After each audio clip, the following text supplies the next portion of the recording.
They say a cup of coffee can change your day, but, in my case, it nearly got me arrested. I'll never forget standing by my own living room window, wearing jeans and a plain T-shirt, mug in hand, while the HOA president paced my driveway, screaming into her phone that I was armed and dangerous. Armed? With what? Caffeine? And the best part? She had no clue the dispatcher on the other end of that 911 call was my wife. Every lie she spat out was being documented, word for word, by someone who already knew the truth. It all started on a Tuesday morning that should have been quiet. I was at my desk, working on a client's logo, sipping my coffee, half awake. That's when my doorbell rang, sharp, insistent. The kind of ring that tells you it's not a friend stopping by. Through the peephole, I saw her.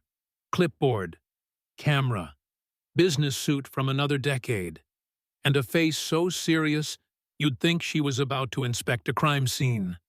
Her name was Linda Caldwell, newly elected president of the Redwood Pines HOA, and though I didn't know it yet, she was about to turn my life into a circus. I opened the door, coffee in hand, still in my pajama shirt, without so much as a hello. Linda announced, "I'm conducting a mandatory compliance inspection." She waved her clipboard like it was a badge. "Your curtains may be out of harmony with community standards." I actually laughed, because it sounded like a punchline. Curtains? Harmony standards? She held up color swatches, explaining in the gravest tone possible that my living room drapes looked like Orange Breeze instead of Sage Meadow. I thought she was kidding. But no, this woman was dead serious. Then she told me she needed to come inside my house to measure light filtration. That's when I set my mug down and said, "Linda, you're not coming in my house to measure curtains." Her whole face changed, like I'd insulted her bloodline.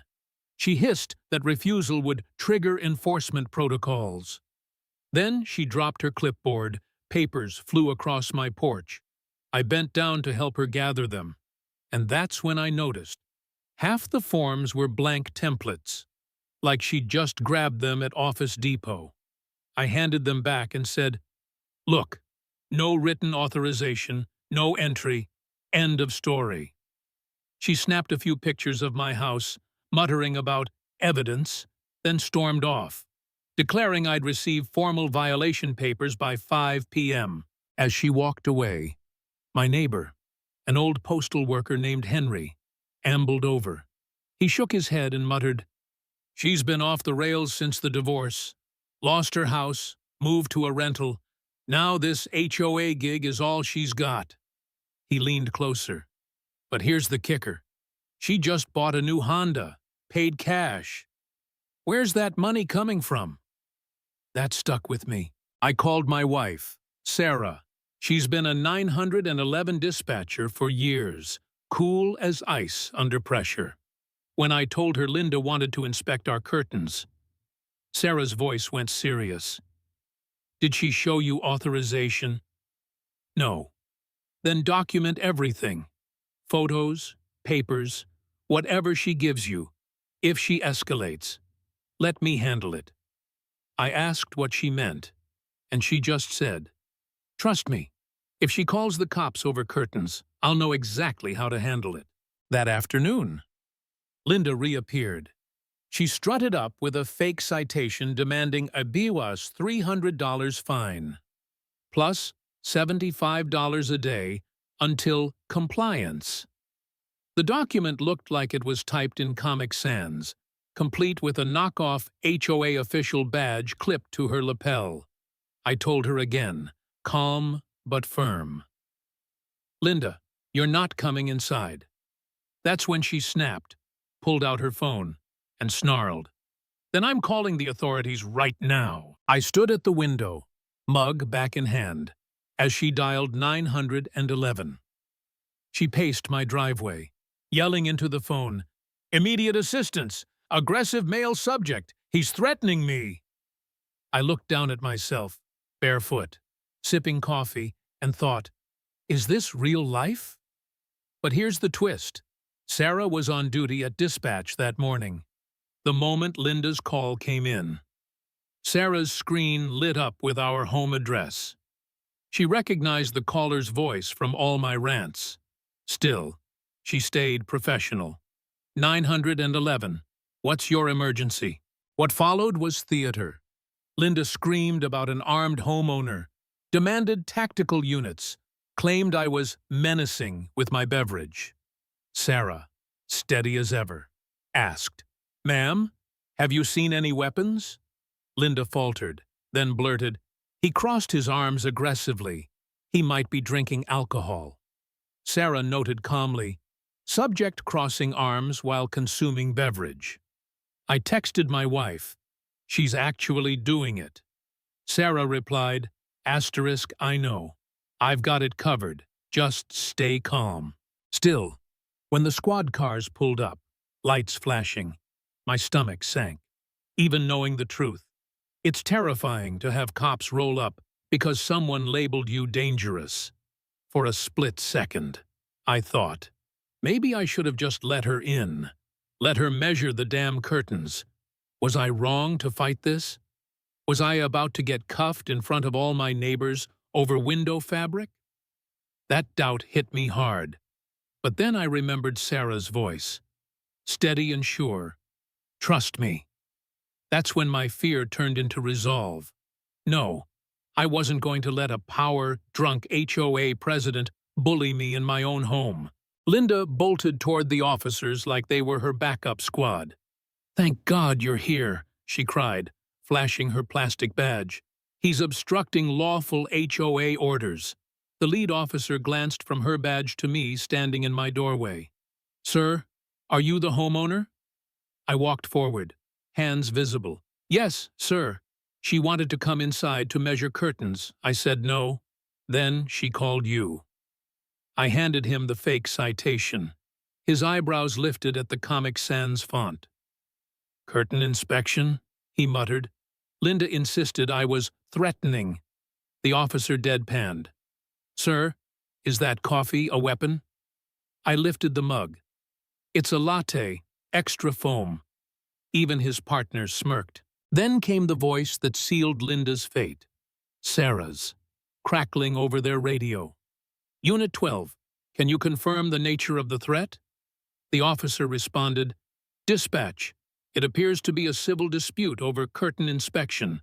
No weapons observed." Linda froze. Her eyes widened, recognition dawning. She knew that voice. She sputtered. "Wait, that dispatcher. Something about her voice." Before she could unravel it, Henry marched over, phone in hand. "Officer, I recorded this whole thing. She's been harassing us for months with fake violations." Soon, more neighbors gathered. One shouted she'd been fined for the wrong texture of a doormat. Another for a garden gnome visual disruption.